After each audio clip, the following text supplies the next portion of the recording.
नमोस्तु महाराज जी। इच्छा में महाराज जी।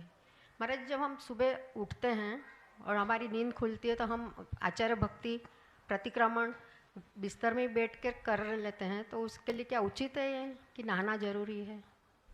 देखिए, जिस स्थान पर आप शयन कर रहे हैं उस स्थान के कारण आपकी शुद्धि अशुद्धि का निर्णय होता है। हम भी सोते हैं, संघ में जो ब्रह्मचारी जी हैं वो भी सोते हैं, लेकिन वो उस चिटाई में सोते हैं जो शुद्ध है। अगर पाटिया भी लेते हैं तो वो पाटिया भी शुद्ध होता है, पाटा। तो अगर आप किसी बिस्तर में सो रहे हो, गद्दा आदि नहीं है, चिटाई पर सो रहे हैं और वहाँ पर किसी भी प्रकार की पांचों इंद्रियों के विषयों का सेवन नहीं किया गया तो कोई बाधा ही नहीं है। चिटाई आदि लेकर के अपन सो रहे हैं, अलग से तखत है तो कोई बाधा नहीं है। लेकिन अगर बिस्तर में सो रहे हैं तो आपको वस्त्रों की पूरी शुद्धि, शरीर की शुद्धि के साथ ही जिनवाणी और देव सास गुरु तीनों को स्पर्श करना चाहिए। जो श्रावक सुबह सुबह गुरुओं के साथ शुद्धि में जाते हैं, माता जी के साथ शुद्धि में जाते हैं, वो भी इस बात का ध्यान रखें। आप अशुद्ध स्थान से आए हैं स्पर्शित होकर के, तो आपको वस्त्र आदि बदल के स्नान आदि करके ही गुरुओं के पास आना चाहिए, ये उचित है। बाकी आपका अपना नहीं, जिनवाणी को तो हाथ नहीं लगाएंगे, जैसे मौखिक याद है तो कर सकते हैं। हाँ, अगर मौके की याद है तो आप उसको अंदर अंदर पाठ कर सकते हैं। अंतर जल्प करने का कोई निषेध नहीं, वो तो आप सोते हुए भी कर सकते हैं, उसकी कोई बाधा नहीं, ऐसा समझिए। नमोस्तु महाराज। अगली जिज्ञासा के लिए तैयार होंगे शांतिलाल जी बढ़जात्या। त्रय गुरुवर के चरणों में नमोस्तु, छुल्लक जी के चरणों में इच्छा में। महाराज जी, आपकी तरह डाउन टू अर्थ कैसे रहा जाए, क्योंकि सक्सेस मिलने पे बहुत ऊंचा चले जाते हैं और फेलियर मिलने पे संभाल नहीं पाते खुद को।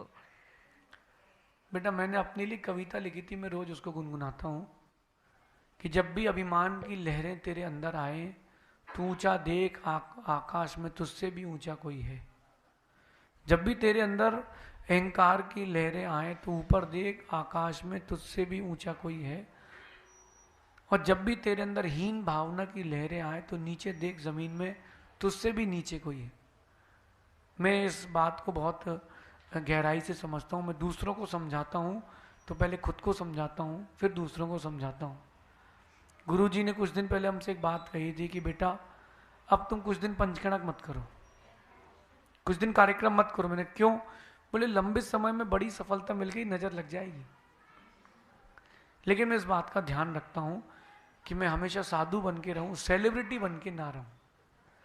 हर दिन बाहर से जैन अजैन बंधु आके बोलते, मैं आपको सुनता हूं, आप सब बोल दोगे कि हमारा फलाना मित्र भी आपका स्टेटस लगाया था, तो मुझे सब पता है। लेकिन मुझे पता है कि ये शाश्वत नहीं है। ये जो कुछ भी चल रहा है ये मेरे यशा कीर्ति नाम कर्म का उदय का फल है। जिस दिन यशा कीर्ति जाएगी सब चला जाएगा।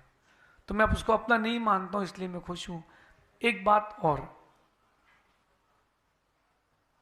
मेरी कभी कविताओं की किताब उठाना तो आपको मालूम चल जाएगा कि डाउन टू अर्थ कैसे रहते हैं। अपनी भड़ास निकाल दो, प्रशंसा भी और निंदा भी।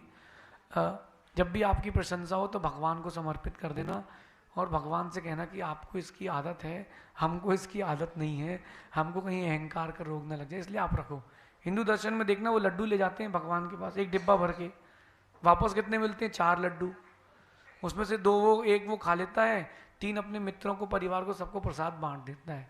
यही प्रशंसा के साथ करना चाहिए। कोई प्रशंसा करे, भगवान को समर्पित कर दो, प्रसाद में थोड़ी सी ले आओ। जिसने उस काम के लिए सपोर्ट किया है थोड़ा थोड़ा सबको डेडिकेट कर दो। अहंकार की बीमारी कभी नहीं लगेगी। डाउन टू अर्थ रहना पड़ेगा। आपसे भी एक बात कहता हूँ कि आप सबसे भी कहता हूँ, पैसा कमा लें, ऊंचे पद पर चले जाएं, एक बात अपने दिमाग में रखना कि ऊंचाइयों की उड़ान पर हो, ऊंचाइयों की उड़ान पर हो, थोड़ा संभल के उड़ना। परिंदों ने कल ही बताया था कि आसमान में घराने नहीं होते, ऐसा समझ। महाराज जी, एक और प्रश्न है। आपने बोला था कि दिन का आधा घंटा मेरे को दो, तो तुम्हारे 23.5 घंटे तुम्हारे हिसाब से होंगे, तो पढ़ाई के साथ ये धर्म कैसे मैनेज हो? क्योंकि कुछ भी अगर मतलब हर चीज धर्म की आके ब्लेम करी जाती है। देखो बेटा, ऐसा है, बहुत अच्छी बात बता रहा हूं मैं आपको। माता पिता का धर्म से कभी ऐसा नहीं होता कि वो कहते कि धर्म नहीं करो, लेकिन वो सोचते हैं कि बैलेंस बनाओ। वो क्या सोचते हैं कि बैलेंस बनाओ। तो बैलेंस बनाना आपका कर्तव्य है। पढ़ाई ही जरूरी नहीं है, पढ़ाई करने से ज्ञान मिल सकता है, लेकिन पास लक्ष्य से होते हैं। हमारे साथ एक बच्चा हमारे साथ ही निकला था दीक्षा के लिए, ब्रह्मचारी बनने के लिए। तो बोला भैया मेरा 12th है, मैं क्या करूं? मैंने कहा तो पेपर मत दो। बोले पेपर तो देना पड़ेगा। तो मैंने कहा क्या करोगे? बोले आप बताओ। मैंने कहा तू फिल्म की स्टोरी लिख के आना, फेल हो जाएगा। बोले ठीक है। बोले लेकिन मेरा एक फेवरेट सब्जेक्ट है, मैं उसको अच्छे से पढ़ता हूँ तो मैं उसकी अच्छी एग्जाम देके आऊँगा। मैंने कहा ठीक है। तो जो उसका फेवरेट सब्जेक्ट था उसने उसको बहुत अच्छे से पेपर दिया और उसमें फेल हो गया।